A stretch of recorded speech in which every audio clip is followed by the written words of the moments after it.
사사기 8장 22절에서 35절입니다. 한 절씩 읽어봅니다.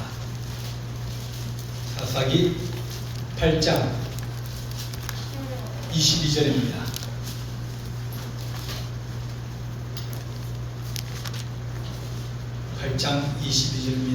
그때 이스라엘 사람들이 기드온에게 이르되 당신이 우리를 미디안의 손에서 구원하셨으니 당신과 당신의 아들과 당신의 손자가 우리를 다스리소서 하는지라. 기드온이 그들에게 이르되 내가 너희를 다스리지 아니하겠고 나의 아들들도 너희를 다스리지 아니할 것이요 여호와께서 너희를 다스리라 하니라.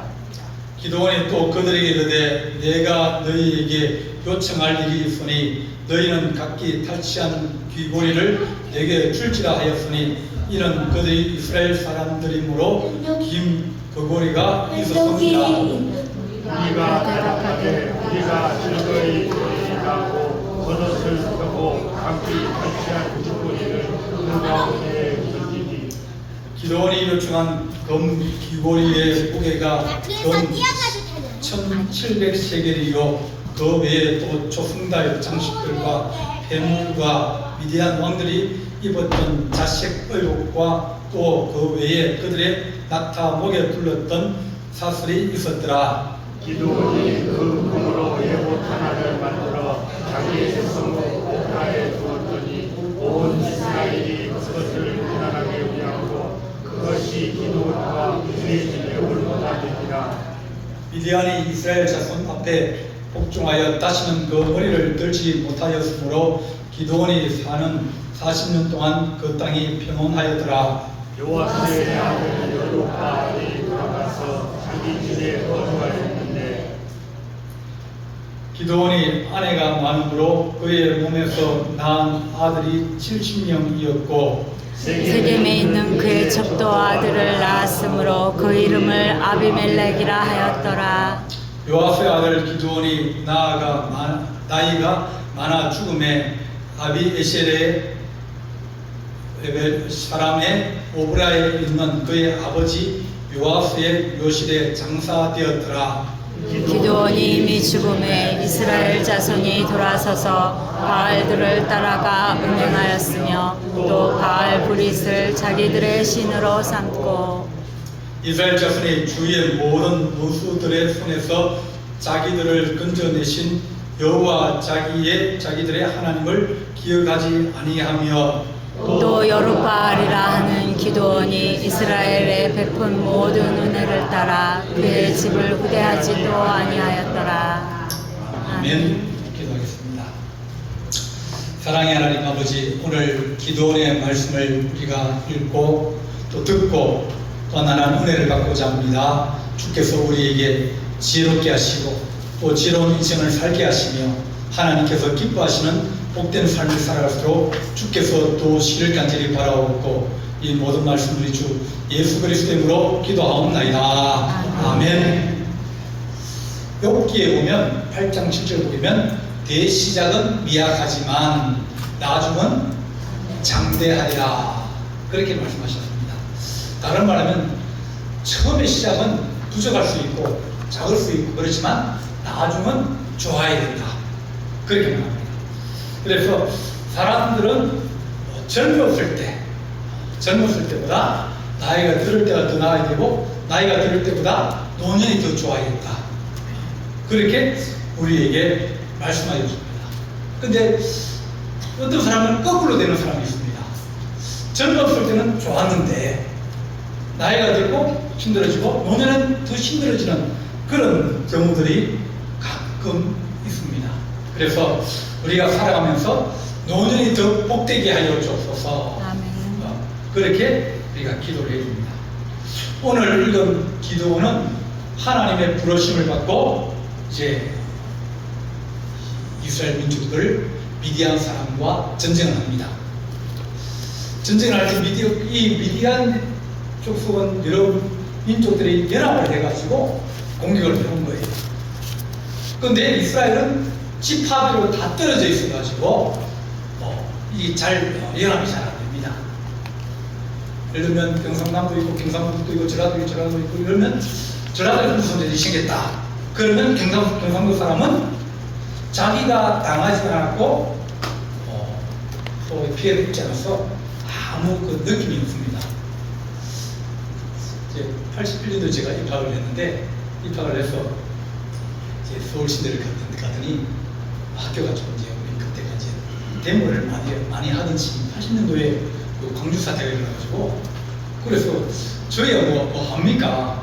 학생들 고등학생이었는데 그래 가서 이제 선배 하나가 2학년 선배가 뭐라고 그런 겁니다. 광주 사태 얘기하면서 화를 내고 막 그러길래 어떻게 나는 경상도 사람이고 경상도에 살았고 우리가 아는 거는 유수나 특히 뭐 고3이 뭐 유수를 봅니까? 잘 모르거든요. 근데 그분은 거기에 있었어요. 거기에 있어가지고 같이 이제 느끼고 또 같이 또 이제 피해를 느끼는 거죠. 그런데 우리가 하는 말이 네가 뭘 하냐고 그렇게 얘기를 하는 겁니다. 이스라엘도 남쪽과 북쪽이 있는데 북쪽으로 쳐들어오다 보니까 남쪽은 그건 북쪽 사람 일이다. 그렇게 미디안과 전쟁하면서 위에 부족, 내부족만 협조를 해주지 아래 부족은 신경을 안 썼어요. 그럼에도 불구하고 300명 사람으로 13만 명의 군인을 이긴 겁니다. 그러다 보니까 평범하고 또 뭐 힘도 별로 없고 그런 사람이 갑자기 나타나서 이스라엘 백성을 지도한다. 또 전쟁을 한다. 그러니까 처음에는 사람들이 저 사람이 무슨 힘이 있는가? 저 사람이 군인 우리를 지도하던 지도자가 아니고 평범한 사람인데 이때까지 누가 나타내지 못하고 그냥 평범한 사람이 우리에서 싸울 수 있는가? 그런 생각이 있는데 전쟁을 하면서 이기게 되었습니다. 그러니까 저 사람은 하나님이 함께 하시는 사람이구나. 미디안 사람들을 쫓아가서 그들을 죽이고 그 왕들을 죽이고 또 그 장군들을 죽이면서 모든 것이 점점 더 좋아지게 되었습니다. 그러니까 사람들이 기도원을 기도원이 역시 전쟁에서 이겼다. 저 사람은 위대한 지도자다. 그렇게 칭송을 받기도 하고 칭찬을 받기도 했습니다. 오늘 22절 보면 그때 이스라엘 사람들이 기도원에게 이르되 당신이 우리를 미디안 손에서 구원하였으니 당신과 당신 아들과 당신의 손자가 우리를 다스리소서 하는지라. 그러니까 당신이 우리의 지도자가 되십시오. 우리의 리더가 되십시오. 왕들이 왕의 지도가 없었으니까 우리 네 부족을 합쳐가지고 당신이 북쪽에 있는 그걸 모아와서 우리 대장이 되십시오. 그러면 우리가 당신을 따르겠습니다. 그렇게 요청을 했어요. 왜냐면 전쟁이 이겼으니까. 근데 기도원이 뭐라고 그러냐면 우리는 나는 그렇게 하지 않겠다. 나의 아들도 너희를 다스리지 아니하고 나도 다스리지 않겠다. 하나님께서 너희를 다스리시리라. 이게 기본적인 개념입니다. 하나님이 다스리시고 하나님이 왕이 되고 하나님의 법이 모든 사람들의 기준되는 법이 되어 있는데 율법에 따라 살아가고 하나님을 경외하며 살아가고 다른 사람은 하나님의 종이다. 하나님의 일꾼이다. 그런 개념으로 살아가야 되는데 사람들은 왕이 되면 자기가 주인이 됩니다. 자기가 모든 것이 백성들은 왕을 위해서 존재하는 자기가 마음대로 할 수 있는 자기 소유물로 삼는 것이 보통 왕정입니다. 그래서 하나님께서 왕을 세우기를 거부하십니다. 그거 안 좋다. 너희 왕이 주목하지만 사실은 나중에 두고 보면 안 그렇다. 그래서 기도원도 이 왕제도가 생기기 전에 하나님이 다스리실 것이다. 그런 생각을 가지고 있었습니다. 그래서 나는 집에 가겠다. 우리 고향 시골 어디가 돌아가겠다. 그렇게 하고 이제 거절을 했습니다. 근데 거절하면서 24절 한번 보겠습니다. 기도원이 또 그들에게 이르되 내가 너에게 요청할 일이 있다. 하나님이 원하는 게 있다. 그죠? 원하는 게 있다. 너희는 각기 탈취한 귀고리를 내게 줄지라 하였으니 이는 그들이 이스마엘 사람들이므로 금 귀고리가 있었습니다. 아랍 사람들은 뭘 좋아해요? 금 좋아합니다. 금. 네, 금을 좋아합니다. 중국 사람도 금 좋아하죠. 하긴 우리나라 사람도 보니까 모이터 가니까 아저씨들 막 금 사슬을 내고 있더만요. 네. 네. 특히 중동 사람들은 금을 좋아합니다. 네. 특히 아말렉 사람들은 금 귀걸이, 금 목걸이, 이런 장식들 그런 것을 금으로 장식합니다.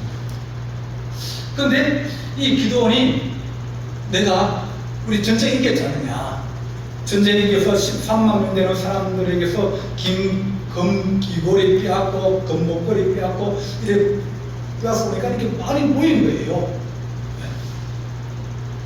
네. 옛날에 저기 한강에서 무성명 씨 그 사람이 한강에서 그러니까 이제 이단을 빠지기 전에 집회를 할 때는 이 금반지가 가만히로 이렇게 들어갔다고 했습니다. 그러니까 능력이 너무 많으면 사람은 변한다. 능력이 너무 많으니까 이제 이게 사람이 생각도 변하고 다 변하고, 그래서 무성명은 점점 자기가 이제 제레미야스가 되어지고 또 자기 왕국을 건설하고, 이번에 보니까 또 이제 하나씩 드러나지만 통일교도 드러나고 하나님의 그 신천지도 저기 대통령처럼 지나간다고 그렇게 나거든요. 이렇게 그 사람들에게 빼앗은 노획한 그 기부치가 아니냐, 기회있지 않느냐, 그것을 내게 주면 좋겠다. 그런데 그것이 얼마 정도 된다고 했습니까? 26절 보면 기도원이 요청한 금 귀고리의 무게가 금 1700세겔, 1700세겔이에요. 한 세겔이 쉐돌입니다. 3.7g이 한 돌이거든요. 그 11.7g이 한 세겔이, 그러니까 한 세겔은 세 돈입니다. 그러니까 1700이니까 한 5,000돈, 약 한 17kg 정도 됩니다. 18kg 정도 됩니다. 이제 그걸 달라는 겁니다. 그래서 사람들이 나라도 구했는데 또 다른 짐승들이나 말들이나 이 노예물이 많은 거 아닙니까? 노예물이 워낙 많으니까 그 금 귀고리를 다 이제 기도원에 주었습니다. 기도원이 그 요청한 금 귀고리를 가져다가 뭘 만들었습니까? 그것을 가지고 이제 27절 보게 되면 기도원이 그 금으로 에봇 하나를 만들어 자기 성읍 오브라에 두었더니 그랬습니다. 에봇이라는 것은 조끼입니다. 조끼인데 이 조끼 앞에 보면 12보석을 달아가지고 각 지파, 이스라엘 12지파를 이제 대변하는 특징으로 해서 조그만 보석을 이렇게 쫙 달아놓습니다. 그리고 안주문에는 이제 판결할 때 우림과 분비물 해가지고 이제 흑색돌, 백색돌 그것을 가지고 4개를 가지고 이제 판결합니다. 기도하고 하나님의 뜻대로 하나님 우리가 판결하기를 원합니다. 그래서 판결 충패라고 합니다. 그것을 이 에봇 안에 넣어두는 거예요. 이 에봇은 하나님 앞에 나아갈 때, 하나님께 물어볼 때, 어떤 재판을 할 때, 그럴 때 입는 이 모든 옷 겉에 있는 그 조끼와 같은 것이에요. 그래서 그 에봇 하나를 금으로 만들었습니다. 이제 금 시장하고 그렇게 해서 만들었습니다. 그것을 자기 고향에 두었다. 그랬습니다. 그러니까 자기는 에봇을 만든 이유가 뭐냐면 사람들이 기도는 사사거든요.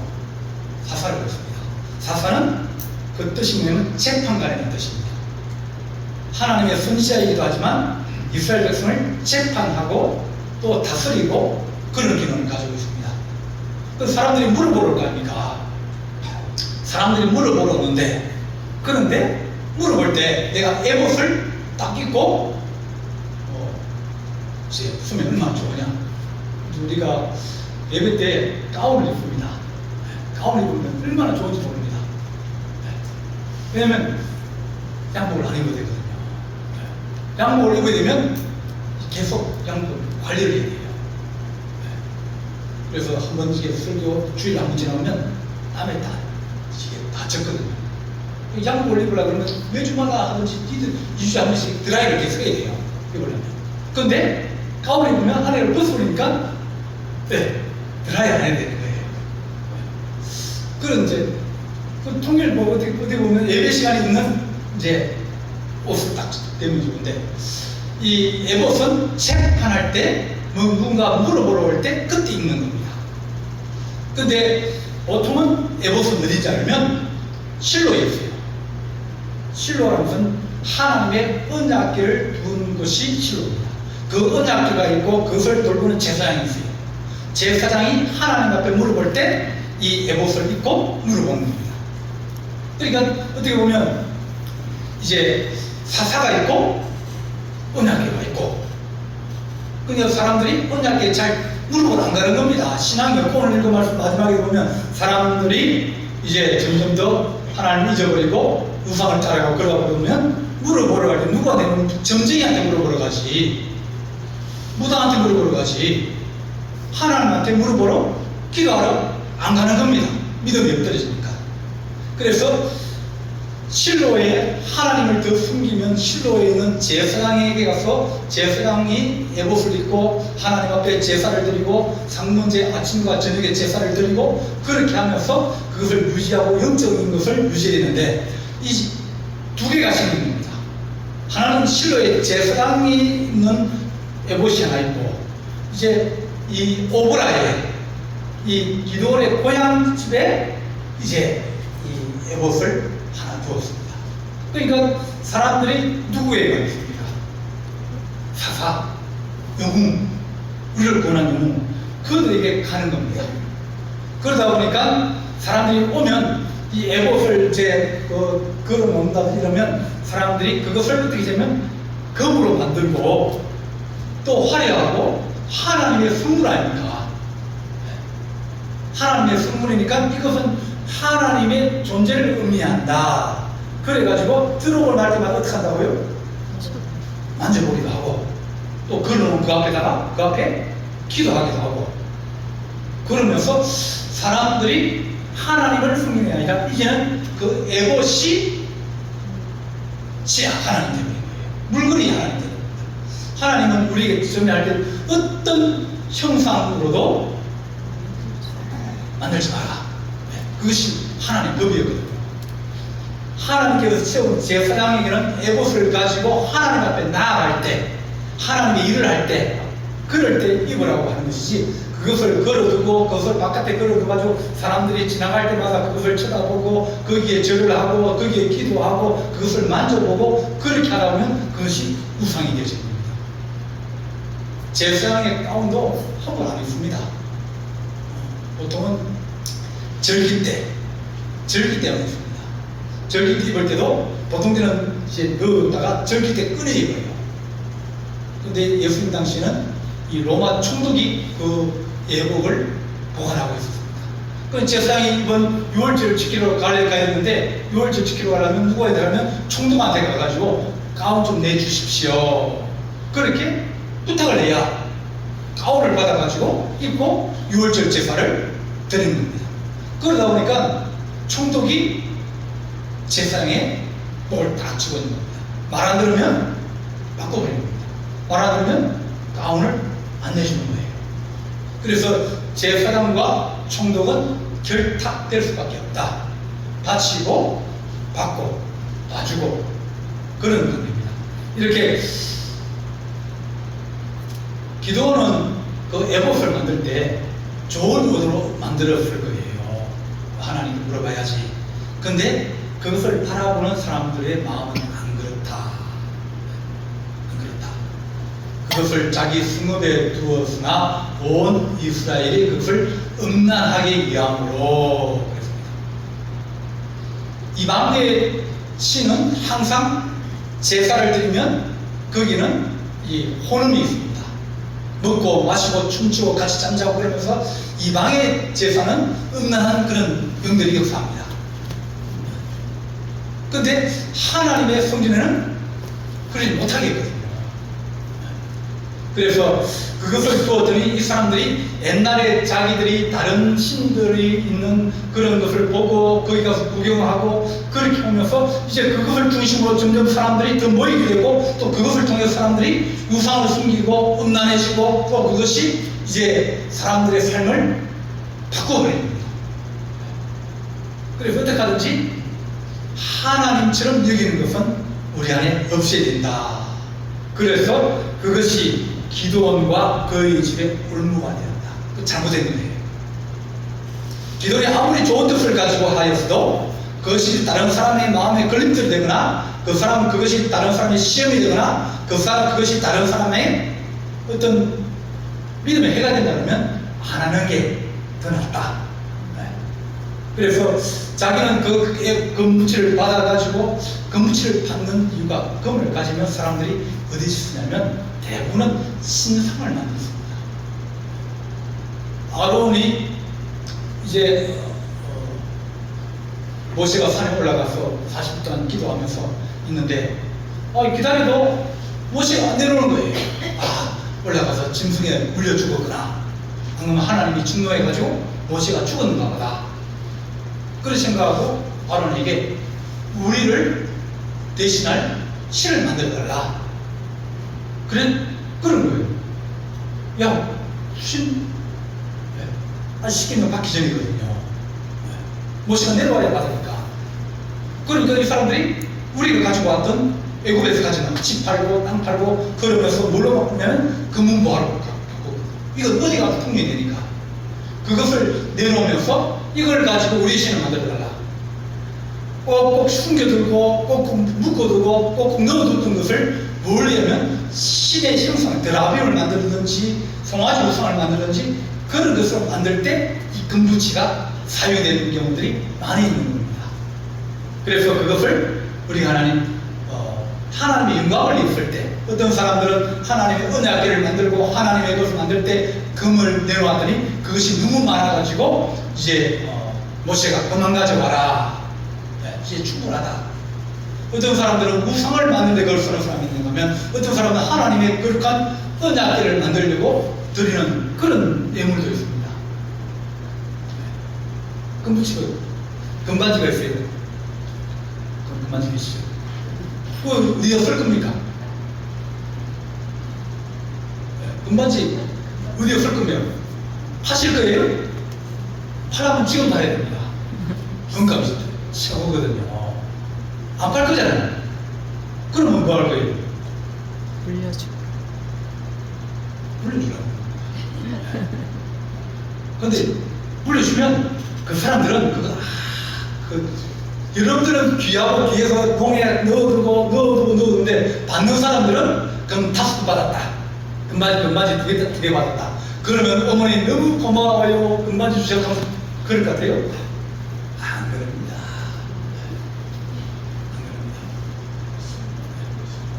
그래서 하나님 좋은 데 속에 계십시오. 가장 거룩한 곳에 속에 계십시오. 우상을 만들고 송아지를 만들고 그랬을 게 아니라 하나님의 거룩한 은하들을 만들고 그럴 때 그때 쓰면 얼마나 거룩하고 영광스럽고 하나님 기뻐하시겠습니까? 이 기도도 마찬가지예요. 에봇상을 만들려고 그 사람들이 가졌어도 그랬을 거예요. 이 기도원이 만들고 그것을 두었는데 이스라엘 백성들은 늘 마음에 닿는 우상이 가 있다. 그런데 그 빌미를 주거나 또 그것을 할 수 있도록 여건을 만들어주거나 그렇게 하도록 놔두면 그러면 그것이 그와 그의 집에 올무가 되었더라. 그러니까 다른 말하면 하나님이 기뻐하지 않는다. 그렇게 말합니다. 하나님 우리가 하나님의 거룩한 일을 위해서 이 기도원이 전쟁에 이기고 다 잘했는데 마지막에 잘못해가지고 그래서 하나님이 그 집에 올무가 되었죠. 올무가 됐다는 얘기는 딱 걸려들었다는 겁니다. 걸려들고 그 다음 그럼 그 집에 문제가 지금 오늘 이거 본문에 보면 자 29절 보게 되면 이 요아스의 아들 여룹바알은 기드온에게 아내가 많고 낳은 자식이 몇 명이요? 70명이었더라. 자식이 많으면 배가 다 다르면 어떻게 한다? 싸울이 많아집니다. 싸울이 많아진다. 그러니까 그 아버지가 신앙이 좋고 믿음이 좋고 그 자녀를 잘 관리를 해가지고 어린이 지낼 때 서로 합력하고 그러면 좋아요. 네. 근데 만약 그렇지 못하면 그냥 너가 알아서 살아라. 그러면 분쟁이 생기고 다윗이 그러지 않습니까? 다윗이 이 자녀들이 서로 싸우고 죽이고 그런 일이 일어나는 이유가 서로 형제가 달라요. 세겜에 있는 그의 첩도 아들을 낳았으므로 그 아들 이름을 아비멜렉이라. 그러니까 기드온이 마지막에 하나님의 중심으로 살아가 있는데도 불구하고 그것이 그 집에 올무가 되어지고 그것이 그의 힘과 권력에 상징이 됩니다. 사람들이 실로로 가서 하나님 앞에 물어봐야 되는데 누구한테 오면 기도원한테 오는 겁니다. 기도는 사사로서 어떻게 보면 이 부사력, 힘을 가지고 있는 사람이에요. 그런데다가 자기에게 물어보니까 이제는 영적인 권력까지 같이 있지. 그러면 부패는 반드시 오게 되어집니다. 너무 많은 권력을 쥐고 너무 많은 것을 가지고 있으면 그러면 언제든지 무너질 수 있고 올무가 될 수 있고 자빠질 수 있습니다. 중시기에 이 영적인 권위와 더불어 세상의 권력을 교회가 같이 가져갈 때 그 시대를 영적인 암흑 시대다. 중시기는 암흑 시대다. 모든 것이 교회 중심으로 생각하다 보니까 이 문제가 생기게 되십니다. 하나님 우리가 하나님의 은혜 가운데서 하나님 기도원이 잘 싸우고 여러 가지를 잘했지만 그러나 그가 마무리가 좋지 못하여서 그가 좀 더 깊이 생각하고 좀 더 깊이 하나님을 의지했다 그러면 좀 더 자기 자신 낮아지고 또 백성을 위해서 기도하고 그랬으면 이 어려운 문제 아들 때문에 문제가 이스라엘 문제가 시가가 생기거든요. 전쟁할 수 있는 그런 분위기가 되어지는데 하나님 우리가 하나님 은혜로 늘 믿음으로 자녀들에게 좋은 것을 물려주고 신앙의 유산을 물려줄지언정 우리가 우상을 숨기고 악한 마음을 가지고 또 나는 그들에게 나쁜 것을 물려주지 않게 하여 주옵소서. 그렇게 기도하는 우리 성도 되기를 간절히 바랍니다. 기도하시겠습니다. 사랑의 하나님 아버지 은혜와 사랑을 감사합니다.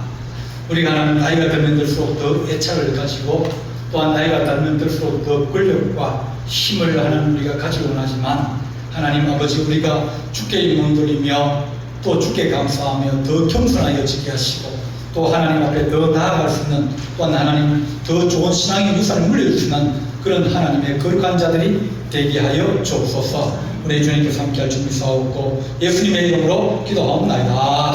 아멘. 찬송가